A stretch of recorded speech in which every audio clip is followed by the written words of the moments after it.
నమస్తే, welcome to Andhraprabha. నేను విద్య.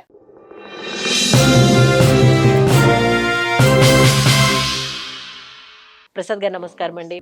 Welcome to Andhra Prabha. ఆరోగ్య సూత్రాల దగ్గరకు వద్దామండి. అయితే కంటిన్యూ చేద్దాము. అందుకని మీరు ఇప్పుడు రాగులు, సజ్జలు ఇవి అవి అన్నారు కాబట్టి నాకు డౌట్ వచ్చింది. ఇప్పుడు నా ఆరోగ్యం కోసం నేను అవి తినకూడదు, ఇవి తినకూడదు, లేకపోతే అమ్మో అవి తింటే ఏమొస్తుంది, ఇవి తింటే ఏమొస్తుంది, లేకపోతే నేను సన్నగా అవడానికి డైట్ చేయాలి, లావ్ అవ్వడానికి నేను ఇవి తినాలి, ఇన్ని రకాల ఆలోచనలతో మనిషి ఏం తినాలి, ఏం తినకూడదు అనే దాని మీద క్లారిటీ మిస్ అవుతున్నాడు. నిజంగా అంత తిండిలోనే ఉంది అని అంటున్నారు కాబట్టి ఏం తినాలి అసలు? గాలిలో ఉంది మెయిన్. ఫస్ట్ గాలి, అందుకే కిటికీలు తీసి పడుకోవాలి. ఫ్రెష్ గాలి చాలా ఇంపార్టెంట్. గాలి ఒక్క గంటకి 1000 సార్లు గాలి పీల్చుకుంటాం. ఒక్క గంటకి ఇటు గాలి బాగలా, ఏసీ ఉందంతే. క్వాలిటీ ఇటు ఎయిర్ క్వాలిటీ లేదు, ఎందుకంటే జూబ్లీ చెక్ పోస్ట్లోనే లేదు. సో ఫ్రెష్గా ఈ లోపల మీరేమి చెట్లు పెంచి ఆక్సిజన్ ఏమి ఇవ్వడం లేదు ఈ స్టూడియోలో, కాబట్టి ఆక్సిజన్. సో గాలి చాలా important first of all. So అది పొద్దున్నే ఎట్లో మీరు డ్యూటీలు చేస్తారు, తప్పదు, తిరుగుతారు.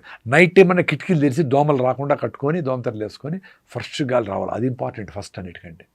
ఇంకా తాగే నీళ్లు నది నీళ్లు, చెరువు నీళ్లు తాగాల. నది నీళ్లు, చెరువు నీళ్ళలో మినరల్స్ వస్తాయి, అడవుల్లో నుంచి ఫ్లో అయ్యే నీళ్లు తాగాల. అడవులు లేవు కాబట్టి ఇంకా నది నీళ్లు వేడి చేసుకొనైనా తాగండి. డెఫినెట్గా 6 నీళ్ళ కంటే అది బెటరు. ఇంకా ఆహారము అన్నిటికంటే బెస్ట్ ఆహారం ఏదంటే 50 ఏళ్ళ ముందర ఏం ఫుడ్ తిన్నారో మీ పెద్దోళ్ళు, అది బెస్ట్ ఆహారం.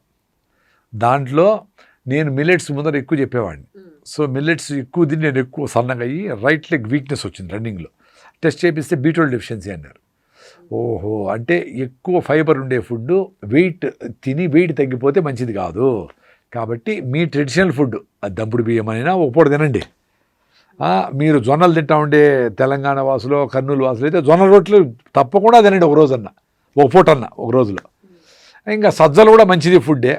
సో ఈ 3 రకాలు తింటే కూడా చాలు, మిల్లెట్స్ తినకపోయినా పర్వాలేదు అని హ్యాపీగా నేను కూడా ఎప్పుడన్నా ఎక్స్పీరియన్స్ చేసి చెప్పిన.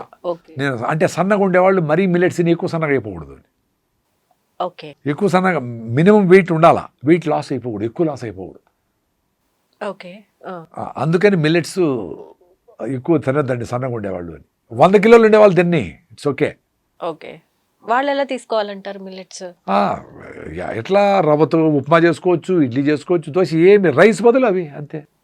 నానబెట్టాల కొంచెం 2-3 గంటలు నానబెడితే, నానబెట్టుకుంటే తింటే వెయిట్ లాస్ అయిపోతారా? వెయిట్ లాస్ డెఫినెట్గా అవుతారు. ఎందుకంటే హై ఫైబర్ ఉంది కాబట్టి ఆకలి కాదు కాబట్టి మధ్యాహ్నం స్కిప్ చేసి సాయంత్రం 4-5 గంటలకు మీ సెకండ్ మీల్ కంప్లీట్ చేసామనుకో, సూపర్. మీకు ఆటోమేటిక్గా 8-9కి పొట్ట ఖాళీ అయిపోతుంది. 5కి తినేస్తే 6కి తినేస్తే 9 పడుకునే లోపల పొట్ట ఖాళీ అయిపోతుంది. సో బ్రెయిన్కు యాక్టివిటీ ఏం లేదు, దానికి ఏం పంపించాలా, బైలా, హైడ్రోలిక్ ఎంజైమ్స్ అవన్నీ తోయేస్తుంది కిందికి. సో అది ఇప్పుడు రిపేర్ మెకానిజంలో పోతుంది. దాన్ని ఆటోఫాజీ అంటారు. ఇంటర్మీడియట్ ఫాస్టింగ్ అని 8 hours తిని 6 hours తినకూడదు అంటారు చూడు, అది జరిగిపోతుంది. సాయంత్రం 6కి తింటే పొద్దున్నే 9 వరకు ఆల్మోస్ట్ 16 hours అయిపోయాయి. సో ఆటోమేటిక్గానే ఇంటర్మీడియట్ ఫాస్టింగ్ అయిపోతుంది. సో వీక్గా ఉండే సెల్స్, జబ్బు సెల్స్ అన్ని క్లీనప్ చేసుకుంటూ ఉంటుంది బాడీ.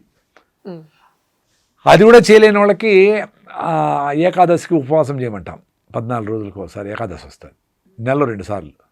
సో ఈ ముందు రోజు ఆపేసి రేపొద్దున ఏమి తినకుండా ఎల్లుండి పొద్దున తినండి. అది ఇప్పుడు రైసు గీసు నూడిల్స్ తినే వాళ్ళకు కుదరదు. వాళ్ళు తేనె నిమ్మకాయ తాగుతా 2 సార్లు ఉండి ఈ రకంగా పొద్దున్నే అరికలో ఓ పూట, సాయంత్రం జొన్న రొట్టెలో, సద్ద రొట్టెలో ఇవి తింటా. సీజనల్ ఫ్రూట్స్, ఆకుకూరలు, అన్ని గుగ్గిళ్ళు రోజు, అన్ని పెసలు, బఠానీలు, బొబ్బర్లు, అలసందులు అంటారు కదా, బొబ్బర్లు, శనగలు, ఇవేమన్నా గుగ్గిళ్ళు ప్రోటీన్ కదా, గుళ్ళో పెడతారు కదా గుగ్గిళ్ళు, అవి పెట్టి ఒక జొన్న రొట్టి, అది అంత ఆకుకూర, సూపర్ ఫుడ్, ఒక ఫ్రూట్, ఏ అద్భుతం. ఇంకా సలాడ్ గిలాడు ఇంకా చేయగలిగితే గుమ్మడికాయ జ్యూస్ పొద్దున్నే అన్నీ చేయండి. బట్ బేసిక్ ఇది చాలు. ఇంకా మీరు ఎక్స్ట్రాగా చేసుకుందామంటే చేసుకోండి. ఇవి చేసుకుంటే మీకు అన్ని జబ్బులు పోతాయి.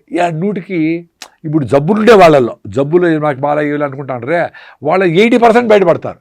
ఇంక 20% పీపుల్కి ప్రాబ్లమ్స్ ఏమన్నా ఉంటే వాళ్ళు మెడికల్ ఎయిడ్ కావాలా, దాని ఆయుర్వేదమా, ఆల్టర్నేటివ్ మెడిసిన్, ఇంకోటి ఆకుపంచరా, ఏదైనా చేసుకొని, అలోపతిని ఏమైనా చేసుకొని మీతో అందరికీ బయటపడిపోతారు. Stress free life. స్ట్రెస్ ఉండకూడదంటే ఫస్ట్ మీ బ్రెయిన్లో యాక్టివ్గా హార్మోన్స్ ఉండాలి.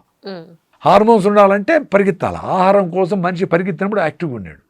ఇప్పుడు ఏం పనే లేదు, పొద్దున లేస్తానే తినడమే పని. లేచినప్పటి నుంచి 6 సార్లు తింటారు, 6 సార్లు 7 సార్లు తింటా ఉంటారు, విచ్ ఈస్ వెరీ డేంజరస్.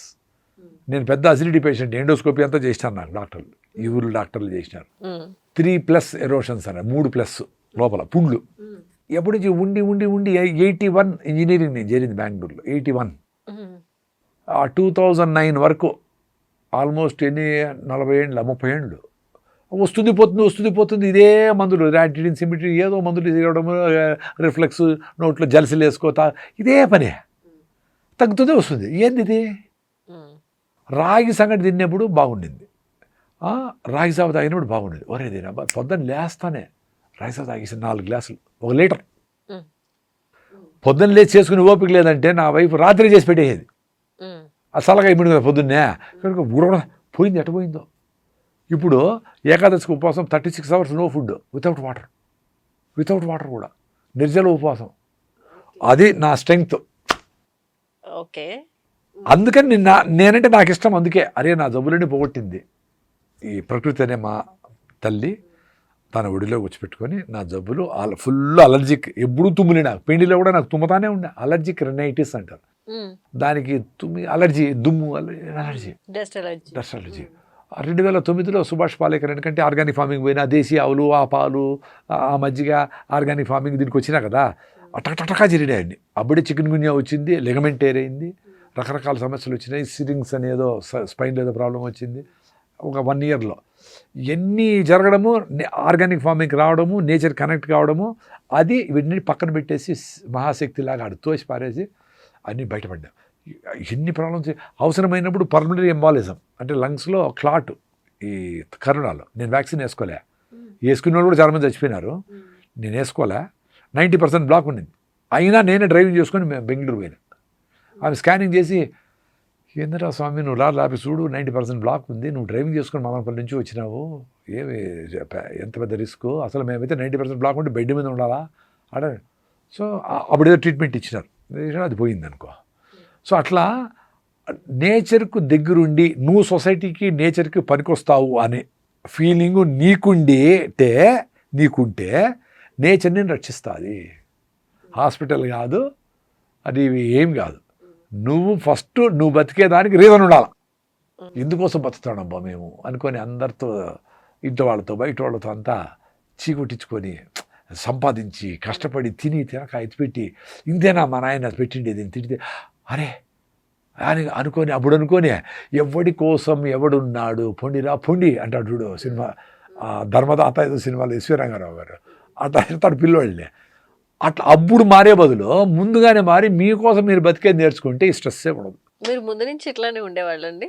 కొంచెం ఏమో నా మ్యారేజ్ నేను 94లో నేను నో ఫ్లవర్, నో మంత్రాలు, మేడే 11 o'clockకి ముహూర్తం మేమే పెట్టుకొని 1 year మాట్లాడుకున్నాము. 1 year పెట్టుకొని రిజిస్ట్రార్ వచ్చినాడు, 1500 people వచ్చినారు, మా ఫ్రెండ్స్ అందరూ.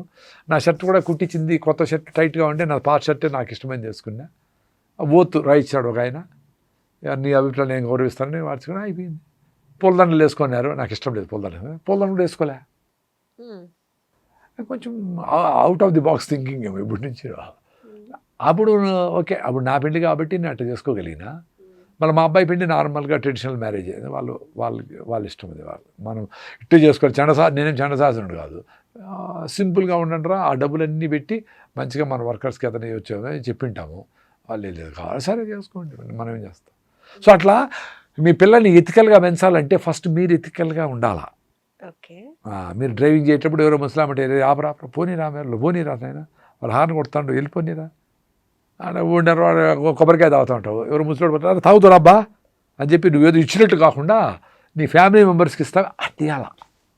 అవి చూసే పిల్లలు నేర్చుకుంటా. అది నువ్వు చేస్తా ఉంటే ఆటోమేటిక్గా వస్తుంది వాళ్ళకి. కూర్చోబెట్టి ఎవరితోనో ట్రైనింగ్ ఇప్పించేది కాదు. ఫస్ట్ మనం బతకాల, పేరెంట్స్ అట్లా బతకాల, ఎథికల్గా బతకాల.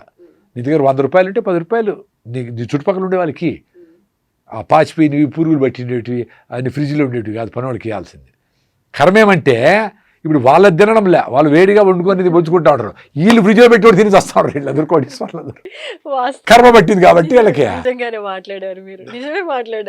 వీళ్ళు డబ్బులు పోగేసి టక్కని కరోనానో ఏదో వస్తుంది, లేకపోయినా చచ్చిపోతారు 70 ఏళ్ళకి. ఆస్తి అంతా మనోళ్ళు వస్తారు టకటకని గుర్రాలకి మొత్తం ముగిస్తాడు. చాలా మంది చూసాను నేను. అదే అన్నం మిగిలిపోయింది తీసుకెళ్ళమంటే లేదండి మేము ఫ్రెష్గా వండుకుని తింటాం అంటూ ఉంటారు. నిజంగానే అలానే ఉన్నారు అంతా. Right. Thank you so much. నమస్తే.